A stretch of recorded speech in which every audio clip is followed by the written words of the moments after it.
माहीम नावाचं एक आटपाट नगर आहे. तिथली जनता आपापसात गुण्या गोविंदानं नांदतीये. या नगरामध्ये विधानसभेत शिवसेनेची सत्ता आहे, तर महापालिकेत मनसे राज्य करते. एकमेकांचे कट्टर राजकीय विरोधक असलेले हे दोन्ही पक्ष एकमेकांवर कुरघोडी करण्याची एकही संधी दवडत नाहीत. मग एखादा पारंपरिक सण असला तरीही मागे पुढे पाहिलं जात नाही. अशा वेळी तर कुरघोडीसाठी दोन्ही पक्षांच्या कार्यकर्त्यांमध्ये उत्साहाला भरतच येतं. आता पहा ना, माहीम गावाच्या चौपाटीवर नारळी पौर्णिमेचा सण साजरा केला जातोय.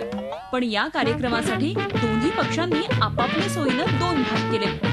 एका भागात शिवसेनेची नारळी पौर्णिमा आहे, तर दुसऱ्या भागात मनसे आपल्या पद्धतीनं हा सण साजरा करतेय. दोन्ही पक्षाच्या कार्यकर्त्यांनी विभागून घेतलेल्या भागात लोकांच्या मनोरंजनाची सोय करून ठेवली आहे. तीही अगदी सेम टू सेम.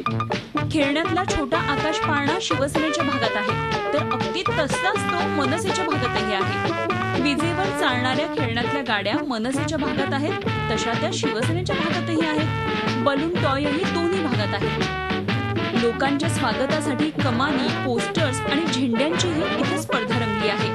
इतकंच काय, साऊंड सिस्टीम मध्येही आवाज कुणाचा यावरून चढाओढ होतीये. गावातले लोक, बच्चे कंपनी मात्र सणाचा मनसोक्त आनंद लुटत आहेत. तर दोन्ही पक्षाचे कार्यकर्ते या आनंदात सहभागी झालेत. सर्वांच्याच पायानं ठेका धरलाय. आपल्या लक्षात येईल की दिवसेदिवस तिथे ओठी आहे तर इथे भरती आहे. या बाजूला या विभागातून शिवसेनेचा खासदार, आमदार सारेच निवडून आलेले आहेत आणि आजची सगळी तयारी ही पुढचे 7 नगरसेवक निवडून आणावेत यासाठी आहे. आजचा दिवस आहे एकंदरीतच सगळ्या कोळी लोकांसाठी आनंदाचा दिवस आहे. तो त्या पद्धतीने आपण करावा असं मला वाटतं. त्यामध्ये आजच्या दिवशी तरी किमान कुठलंही राजकारण आणू नये असं मला मनापासून वाटतं. त्यांनी आणलं असेल ठीक आहे, ते त्यांचा विषय झाला. मला वाटत नाही आज राजकारणाच्या दृष्टीने या कुठल्या सणाचा आपण विचार करावा म्हणून.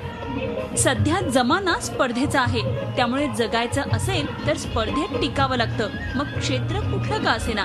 त्यामुळे माहीम गावातील 2 राजकीय पक्षांमधली ही स्पर्धा बरंच काही सांगून जाते. दिनेश दुखंडेसह bureau report, Zee media, Mumbai. Zee 24 तास रहा एक पाऊल पुढे.